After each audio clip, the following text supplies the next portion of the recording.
শেষ দশকের দিকে অগ্রসর হচ্ছে। শেষ দশক অত্যন্ত গুরুত্বপূর্ণ আমার ভাইয়েরা, অত্যন্ত গুরুত্বপূর্ণ।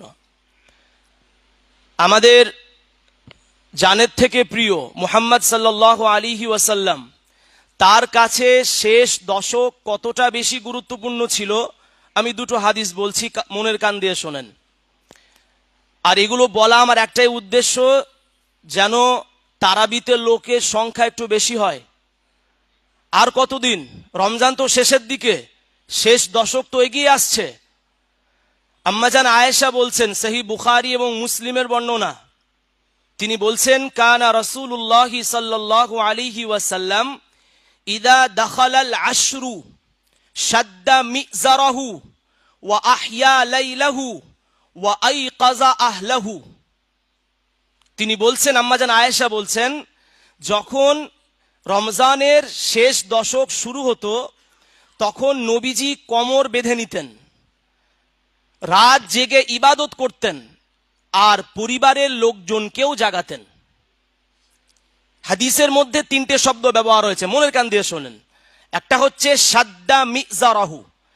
আরবের লোক এই শব্দটা তখন বলতো যখন কোনো মানুষ কোনো বিষয়ে কোনো কাজে নামার জন্য সর্বোচ্চ প্রস্তুতি গ্রহণ করত, তখন এই শব্দটা বলা হয় শাদ্দা মিজারাহু, কোমর বাঁধা। যেমন আমরা কোনো কাজ করতে গেলে মাজায় ফেঁটা বাঁধি।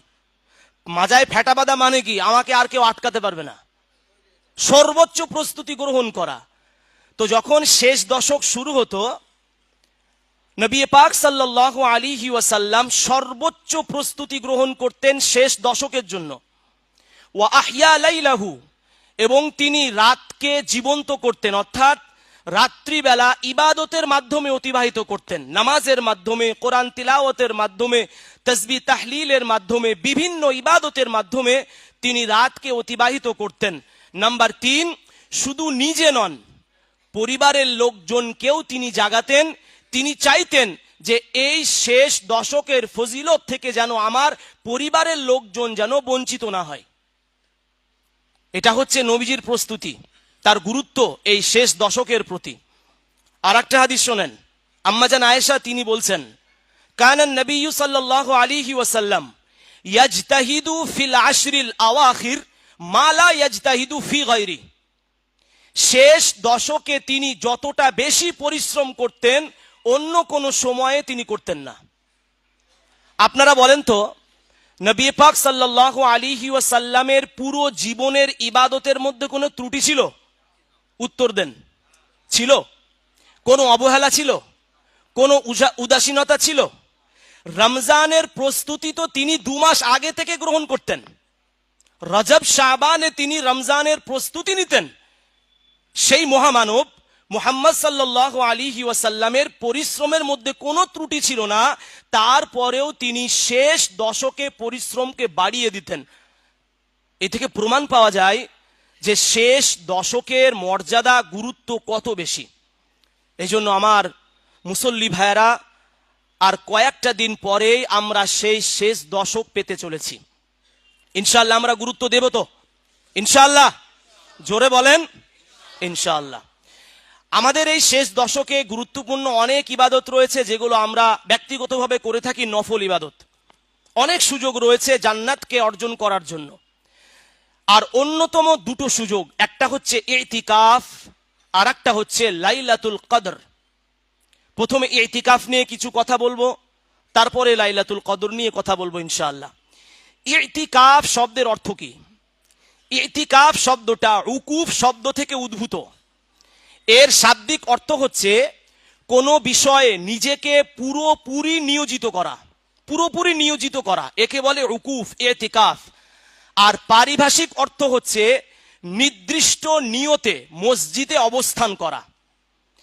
ইতিকাফ রমজানের শেষ দশকের ইতিকাফ হচ্ছে সুন্নতে মুয়াক্কাদা আলাল কিফায়া, অর্থাৎ মহল্লাবাসীর কোনো একজনও যদি এই ইতিকাফ আদায় না করে তাহলে সমস্ত মহল্লাবাসী গুনাহগার হবে। আর যদি একজন আদায় করে নেন তাহলে সমস্ত মহল্লাবাসী এই গুনাহ থেকে বেঁচে যাবেন। এই জন্য এটাকে বলা হয় সুন্নতে মুআক্কাদা আলাল কিফায়া।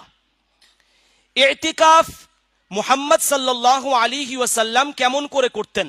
সহিহ বুখারীর বর্ণনা, আবু হুরায়রা রাদিয়াল্লাহু তাআলা আনহু থেকে বর্ণিত, তিনি বলছেন, কানা নবী সাল্লাল্লাহু আলাইহি ওয়াসাল্লাম ইয়াতাকিফু ফি কুল্লি রমাদানা 10 আইয়ামিন। নবী পাক সাল্লাল্লাহু আলাইহি ওয়াসাল্লাম তার জীবনের প্রত্যেকটা রমজানের শেষ 10 দিন ইতিকাফ করতেন। সুবহানাল্লাহ। যদি কোনো বছর তার কাজা হয়ে গিয়েছে তো তিনি আগামী বছর সেটার কাজা করেছেন। যেমন মক্কা বিজয়ের বছরে সফরে থাকার জন্য তিনি ইতিকাফ করতে পারেননি, পরের বছরে তিনি তার কাজা করেছেন। বোঝা গেল ইতিকাফের গুরুত্ব নবী পাক সাল্লাল্লাহু আলাইহি ওয়াসাল্লামের কাছে কত বেশি ছিল। তিনি ইতিকাফ করতেন শেষ 10 দিনে। ইতিকাফ কেমন ইবাদত আমার ভাইরা, একটু মনোযোগ দিয়ে শুনেন, আমি উদাহরণ দিয়ে বোঝাবো আপনাদেরকে ইতিকাফ কেমন ইবাদত। ইতিকাফ এমন একটা ইবাদত যে ইবাদতের মধ্যে কেউ যদি মশগুল থাকে তাহলে তার লাইলাতুল কদর বাদই যাবে না, হতেই পারে না, কোনো অপশন নাই, সে অবশ্যই লাইলাতুল কদরের রাত অর্জন করতে পারবে। এটা এমন একটা গুরুত্বপূর্ণ ইবাদত। ইতিকাফ এমন একটা ইবাদত যে ইবাদতের মাধ্যমে একজন বান্দা তার আল্লাহর সঙ্গে নিরিবিলি জায়গায় মনোনিবেশ করতে পারে। সুবহানাল্লাহ। একদম সুন্দর একটা পরিবেশ সে তার রবের সঙ্গে সংযুক্ত করতে পারে, একটা সুন্দর সুসম্পর্ক তৈরি করতে পারে যার মধ্যে কোনো রকমের ডিস্টার্বিং থাকে না। ইতিকাফ এমন একটা ইবাদত। সূরা ইনশিরাহ অনেকের মুখস্থ আছে, আলাম নাশরাহ লাকা সাদরাক। এই সূরার শেষ 2 আয়াতে আল্লাহ কি বলছেন দেখেন, ফাইদা ফারাগতা ফানসাব ওয়া ইলা রাব্বিকা ফারগাব। হে নবী, আপনি যখন অবসর প্রাপ্ত হবেন তখন আপনি আল্লাহর ইবাদতের প্রতি কঠোর পরিশ্রম করেন আল্লাহর ইবাদতের জন্য। ওয়া ইলা রাব্বিকা ফারগাব, আর আপনি আপনার রবের প্রতি মনোনিবেশ করেন, মনোযোগ দেন। ভালো করে বুঝার বিষয় দুটো আয়াতের মধ্যে।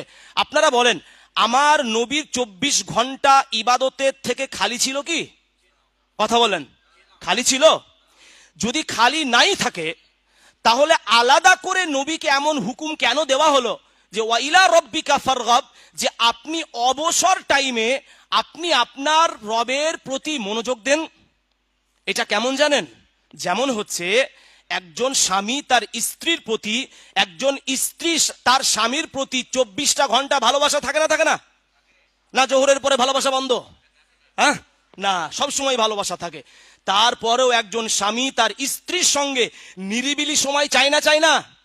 চাই। একজন স্ত্রী তার স্বামীর সঙ্গে একটি একান্তে সময়কে অতিবাহিত করবে এমন টাইম চাই না, চাই না? চাই। যদি না চাই ভালোবাসা নাই ভাই, যদি না চাই ভালোবাসা নাই। স্বামী স্ত্রীর আমি উদাহরণ দিয়ে বোঝাতে চাইলাম যে ইতিকাফ এমন একটা ইবাদত, পুরো রমজান তো আপনি নামাজ পড়ছেন, কোরআন তিলাওয়াত করছেন, সব কিছু করছেন, ওই ইবাদত ছাড়াও আরেকটা সময় আপনার দরকার, যে সময়ে আপনি আপনার রবের সঙ্গে একান্তে সুসম্পর্ক তৈরি করতে পারেন। সেই সম্পর্ক, সেই টাইম ইতিকাফ ছাড়া কোথাও হবে না। আপনি বাড়িতে বসবেন, ওগো শুনছো ডাল লাগবে, চাল লাগবে, আপনি ইতিকাফে বসবেন, কেউ আপনাকে ডিস্টার্ব করবে না। আমার মনে পড়ছে এই বক্তব্য দেওয়াকালীন আমি বিগত প্রায় 10 বছর আগে নদিয়া ফতেপুরে তারাবি পড়াতাম। তো সেখানে ইতিকাফে কিছু যুবক ছেলে থাকতো। তো তারা ইতিকাফে ঢোকার আগে মোবাইলে ইন্টারনেটের রিচার্জ করছে, টাইম পাস হবে না তো। তো ইতিকাফে ঢুকে একটু ফেসবুক টেসবুকিং করবো একটু। তো ইতিকাফ থাকার কোনো মানে হয়? শুধু এটা যুবক ভাই না, অনেক বুড়ো মানুষ আছেন মসজিদে ইতিকাফ থাকেন, জোহরের পরে পাড়ার লোকগুলোকে পেয়েছে, বসে গল্প ধরিয়ে দিল। কোন ধরনের ইতিকাফ? ইতিকাফের কোনো মানে হয় না আমার ভাইয়েরা। এই জন্য যারা ইতিকাফে থাকবো, পুরো 10 দিন আমি আমার আল্লাহর জন্য উৎসর্গ করবো ইনশাআল্লাহ। জোরে বলেন ইনশাআল্লাহ। ও জানি তো এক জিনিস তো থাকবেন, ওই জন্য সবাই বলছেন না। আমরা তো থাকবো না ইনশাআল্লাহ বলে লাভ কি? ইতিকাফের ফজিলত শোনেন। নবী পাক সাল্লাল্লাহু আলাইহি ওয়াসাল্লাম বলছেন, মান ইতাকাফা ইয়াওমান, কোন মানুষ যদি একদিন ইতিকাফ করে, মাত্র একদিন, উদ্দেশ্য কি? ইবতিগা ওয়াজহিল্লাহ, আল্লাহ সন্তুষ্টি অর্জন, তাহলে আল্লাহ তার জন্য কি ব্যবস্থা করেন? জাআলাল্লাহু বাইনাহু ওয়া বাইনান নার সালাসাতা খানাদিক ওয়া কুল্লু খানদাকিন আবআদু মিম্মা বাইনাল খাফিকাইন। আল্লাহ তাআলা তার এবং জাহান্নামের মধ্যে 3টে খাল তৈরি করেন, আর প্রতিটি খালের মধ্যে যে দূরত্ব, সেই দূরত্ব হচ্ছে পশ্চিম এবং পূর্বের দূরত্ব। সুবহানাল্লাহ, 3টে খাল তৈরি করেন একদিন মাত্র এতেকাফের কারণে। তাহলে যে ব্যক্তি 10 দিন এতেকাফ করবেন, তার জন্য আল্লাহ কেমন ব্যবস্থা করবেন, খুব সহজেই অনুমেয় আমার ভাইরা।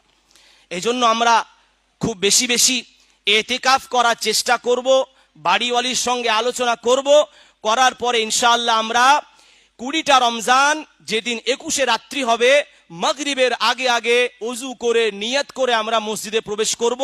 বাকি এতেকাফের অনেক মাসলা মাসাইল আছে, যদি কেউ থাকেন আমার সঙ্গে জিজ্ঞাসা করবেন, মসলাগুলো আমি আপনাদেরকে বলে দিব। নাম্বার 2, লাইলাতুল কদর। সুবহানাল্লাহ, এটা এমন একটা রাত, যে রাত সম্পর্কে আল্লাহ বলছেন লাইলাতুল কদরি খায়রুম মিন আলফি শাহর। লাইলাতুল কদরের এক রাত 1000 মাসের চাইতেও উত্তম। বলি সুবহানাল্লাহ, 1000 মাসের চাইতে উত্তম এমন রাত আল্লাহ রাব্বুল আলামিন আমাদেরকে রমজানের শেষ দশকে দিয়েছেন, কিন্তু নির্দিষ্ট নয়। নবীজি বলছেন তাহাররাউ লাইলাতাল কদরি ফিল উইত্রি মিনাল আশরিল আওয়াখিরি মিন রমাদান। তোমরা রমজান মাসের শেষ দশকের বিজোড় রাতগুলোতে লাইলাতুল কদরকে তালাশ করো। এটা একটা হাদিস। আমাদের মাঝে যেটা প্রচলন রয়েছে 27শে রাত্রি, 27শে রাত যে সবে কদর, এটা একদমই যে বাদ দিয়ে দেওয়ার বিষয় না, এরও দলিল রয়েছে। সহিহ মুসলিমের বর্ণনা আমি আপনাদেরকে শোনাচ্ছি। উবাই ইবনুল কাব রাদিয়াল্লাহু তাআলা আনহু, তিনি একজন সাহাবী ছিলেন। তিনি বলছেন যে আমি আল্লাহর, তিনি কসম কেটে বলছেন যে আল্লাহর শপথ, আমি জানি ওই লাইলাতুল কদরের রাতটা কোন দিন। তো তাকে জিজ্ঞাসা করা হলো, তিনি বললেন হিয়া লাইলাতু সাবঈন ওয়া ইশরিনা, ওইটা হচ্ছে 27শে রাত্রি। এটা একজন সাহাবীর উক্তি আমার ভাইরা। কিন্তু এই দুটো হাদিস নিয়ে গবেষণা করে ইসলামিক স্কলাররা সমাধান দিয়েছেন যে আমরা শুধু একটা রাত নয়, বরং শেষ দশকের বিজোড় রাত 21, 23, 25, 27, 29 এই বিজোড় রাতগুলোতে আমরা ইবাদত করব এবং লাইলাতুল কদরকে তালাশ করব ইনশাআল্লাহ, ইনশাআল্লাহ। আর এবছর 27শে রাত্রি আমার কোরআনুল কারীমের তেলাওয়াত শেষ হবে, খতম শেষ হবে। আপনার সকলে আসবেন, তার আগে থেকে আসবেন, শুধু 27শে না জি। আর 26শে রোজা, 27শে রাত্রি ইনশাআল্লাহ খতম হবে। তো এই হচ্ছে লাইলাতুল কদর। আচ্ছা, লাইলাতুল কদর আল্লাহ তাআলা আমাদেরকে কেন দিলেন? প্রশ্ন আসে না? নাই, প্রশ্ন আছে। মুয়াত্তা ইমাম মালিকের একটা হাদিস আমি আপনাদেরকে শোনাই। নবী পাক সাল্লাল্লাহু আলাইহি ওয়াসাল্লামকে পূর্ববর্তী উম্মতের, তারা তো অনেক দীর্ঘায়ু ছিলেন, অনেক বছর পর্যন্ত জীবিত থাকতেন, সেই কারণে তাদের ইবাদতের সংখ্যা বেশি হতো। তো পূর্ববর্তী উম্মতের দীর্ঘ জীবনের আলোচনা, তাদের ইবাদত নবী পাক সাল্লাল্লাহু আলাইহি ওয়াসাল্লামের সামনে পেশ করা হলো। নবী পাক সাল্লাল্লাহু আলাইহি ওয়াসাল্লামের মন খারাপ হয়ে গেল। আমার উম্মত তো স্বল্প বয়স পায়, তারা তো এই সক্ষমতা রাখে না। আল্লাহ তাআলা আয়াত অবতীর্ণ করলেন, সূরা কদর অবতীর্ণ করে বললেন, হে নবী, হে হাবিব, আমার প্রাণের বন্ধু, আমার জানের বন্ধু, আপনি শোনেন, আমি আপনার উম্মতকে এমন একটা রাত দিলাম, যে রাতের একটা রাতের ইবাদত 1000 মাসের চাইতে উত্তম। বলি সুবহানাল্লাহ। এবার আমরা একটা হিসাব করি, ভালো করে শোনেন, হিসাবটা শোনেন। একটা মানুষ যদি 20 বছর বয়সের পর থেকে নিয়মিত একদম সতর্কতা অবলম্বন করে সে যদি লাইলাতুল কদর পেতে থাকে, আর সে যদি 60 বছর পর্যন্ত জীবিত থাকে, তাহলে সে 40টা লাইলাতুল কদর পেল, তাই না? তাই তো? 20 বছর থেকে সে শুরু করলো, 60 বছর পর্যন্ত জীবিত থাকলো, সে প্রত্যেকটা লাইলাতুল কদর যদি পেয়ে থাকে, তাহলে সে 40টা লাইলাতুল কদর পেল। তাহলে 40 ইন্টু 1000 মাস সমান সমান 40,000 মাস। আর 40,000 মাসকে যদি আপনি বছরে কনভার্ট করেন, 3,333 বছর। সুবহানাল্লাহ, বাড়িতে গিয়ে বলবেন কত বছর? 3,333। কেউ বাঁচবেন নাকি? কিন্তু আমরা যদি 40টা লাইলাতুল কদর পেতে পারি, তাহলে আল্লাহ রাব্বুল আলামিন আমাদেরকে 3333 বছরের চাইতেও বেশি মর্যাদা আল্লাহ তাআলা দান করবেন, বলি সুবহানাল্লাহ। এত বড় সুযোগ আমরা উম্মতে মুহাম্মদী হিসাবে পেয়েছি, মুহাম্মদ সাল্লাল্লাহু আলাইহি ওয়াসাল্লামের উম্মত হতে পেরেছি বলে পেয়েছি, সুবহানাল্লাহ। কোরআনুল কারীমের মধ্যে আলফুন শব্দ ব্যবহার হয়েছে। আলফুন, আলফুন শব্দের অর্থ আমরা সাধারণভাবে জানি হাজার, কিন্তু এর আরেকটা অর্থ হচ্ছে অগণিত এবং সর্বোচ্চ। তাহলে যদি আমরা এই দুটো অর্থ ধরি তাহলে কি হচ্ছে, যে লাইলাতুল কদরের যে ইবাদত, এই ইবাদতের যে মর্যাদা, সেই মর্যাদাকে সংখ্যায় প্রকাশ করা সম্ভব নয়, সুবহানাল্লাহ। এক জায়গায় যদি আমরা হাজার ধরি তাহলে সংখ্যায় প্রকাশ করা সম্ভব, আর যদি আলফুন শব্দের আরেকটা অর্থ অগণিত এবং সর্বোচ্চ, আর এই দুটো অর্থ যদি আমরা ধরি তাহলে লাইলাতুল কদরের যে মর্যাদা, এই মর্যাদা সংখ্যায় প্রকাশ করা সম্ভব নয় আমার ভাইরা। এই জন্য এতগুলো ইবাদত, এতগুলো সুযোগ আমাদের সামনে আসছে, শেষ দশক আমরা পেতে চলেছি। আমরা দোয়া করি আমরা যেন সকলে আল্লাহ তাআলা হায়াত দারাজ করুন, আমাদের প্রত্যেককে ওই শেষ দশক পর্যন্ত পৌঁছিয়ে দেখ, পড়ি আমিন। শেষ দশক আমরা পাবো ইনশাআল্লাহ। পরিশেষে কয়েকটা কথা আমি আপনাদেরকে বলতে চাই, যে এই শেষ দশকে আপনারা বেশি বেশি করে ইবাদত করবেন, দান খায়রাত করবেন। জাকাত তো দিচ্ছেনই, জাকাত এক ধরনের দান বললেও চলে, কিন্তু জাকাত তো আপনার অপরিহার্য কর্তব্য। জাকাতটা অনেকে বলেছেন এটা দান নয়, অনেকে বলেছেন দান, কারণ এটা অপরিহার্য কর্তব্য। কিন্তু রমজানে যেটা আমরা নিজের অর্থ থেকে নফল সদকা করব, সেইটা কমে যায়। অনেকে করেন, অনেকে করেন না। এই জন্য আমি বলবো শেষ দশকের ইবাদতের গুরুত্ব অনেক বেশি, এই জন্য আপনারা দান খায়রাত বেশি করে করবেন এই শেষ 10টা দিনে। আর অনেকে আছেন, আমরা তো মাদ্রাসার চেক কাটি, অনেকে আছেন, সবাই না, অনেকে আছেন যে ওয়াদা করে দিব বলে 2 বছর 3 বছর পর্যন্ত হয়ে যায়। যদি টাকা কম হয় 1000-2000-এর মধ্যে, তো চেক হিসাব করার সময় কি করব, আমরা নিজের পকেট থেকে দিয়ে দিই, ওই টাকাটা দিয়ে চেক হিসাব করি। কিছু করার নাই তো। একটা মানুষের কাছে কবার চাইবো ভাই? আমি তো নিজের জন্য চাই না, মাদ্রাসার জন্য, দিনের জন্য, দিনের উন্নয়নের জন্য চাইছি, কবার চাইতে যাব? এই জন্য লজ্জার জন্য আর যাই না, নিজের পকেট থেকে দিয়ে চেক মেরে দিই আমরা। তো যারা ওয়াদা করেছেন 2-3 বছর হয়ে যাচ্ছে এখনো দিচ্ছেন না, এটা ওয়াদা খিলাফি বলে। আর ওয়াদা খিলাফ করা এটা কোনো মুমিনের বৈশিষ্ট্য নয়, বরং এটা মুনাফিকের বৈশিষ্ট্য। নবীজি বলছেন আয়াতুল মুনাফিকি সালাসুন, মুনাফিকের 3টে বৈশিষ্ট্য। একটা হচ্ছে ইদা হাদ্দাসা কাযাবা ওয়া ইদা ওয়াআদা আখলাফা ওয়া ইযা তুমিনা খানা, যখন কথা বলে মিথ্যা বলে, ওয়াদা করলে ওয়াদা খিলাফি করে, আর আমানত রাখা হলে খেয়ানত করে। আল্লাহ আয়াতের মধ্যে বলছেন ওয়া আউফু বিল আহদ ইন্নাল আহদা কানা মাসউলা, তোমরা যদি অঙ্গীকার ওয়াদা করে থাকো পূর্ণ করো, নচেত কিয়ামতের দিন ওই ওয়াদা অঙ্গীকার সম্পর্কে তোমাকে জিজ্ঞাসিত হতে হবে। এই জন্য আমার ভাইয়েরা, আমরা যেখানে যা কিছু দিব বলে অঙ্গীকার করেছি খুব তাড়াতাড়ি দেওয়ার চেষ্টা করব। আর একটি কথা, অনেক কথা বলে চলে আসে, আমরা ফিতরা দিই, জাকাত দিই, এইটা কোনো অমুসলিমকে দেওয়া যাবে না। ভালো করে বুঝেন, আমি ফিতনা করছি না। অনেকে বলবেন কেন? এই জন্য যে ফিতরা আর জাকাত এটা আল্লাহ তাআলা শুধুমাত্র মুসলমানদের জন্য রেখেছেন। কিছু তো নিজের বাড়ির লোকের জন্য রাখতে হবে রে ভাই। বাড়ি অন্য মেহমান এসেছে, আপনি আপনার ছেলের জন্য মিষ্টি দই রাখলেন না, সব খাই দিলেন, আপনার ছেলে রেগে যাবে না? যাবে না? এ কথা বলে না, রাখবে না? হ্যাঁ, তো নিজের জন্য তো কিছু রাখতে হবে, অপরকেও দিতে হবে। তো অপরকে যেগুলো দেবেন, অমুসলিমদেরকে যেগুলো দিবেন, সেগুলো হচ্ছে নফল সদকা, আপনার নফল সদকা দেবেন। আর ফিতরা, জাকাতের টাকা, মানতের টাকা, এই সমস্ত টাকাগুলো অমুসলিমদেরকে দেওয়া যায় না, আদায় হবে না। অন্য সময় আল্লাহ তাআলা আপনাদেরকে গুনাহ দেবেন। এই জন্য আমরা একা বেশি খেয়াল রাখবো। আর শেষ দশকে আমরা বেশি করে ইবাদত করব, দান খায়রাত করবো ইনশাআল্লাহ।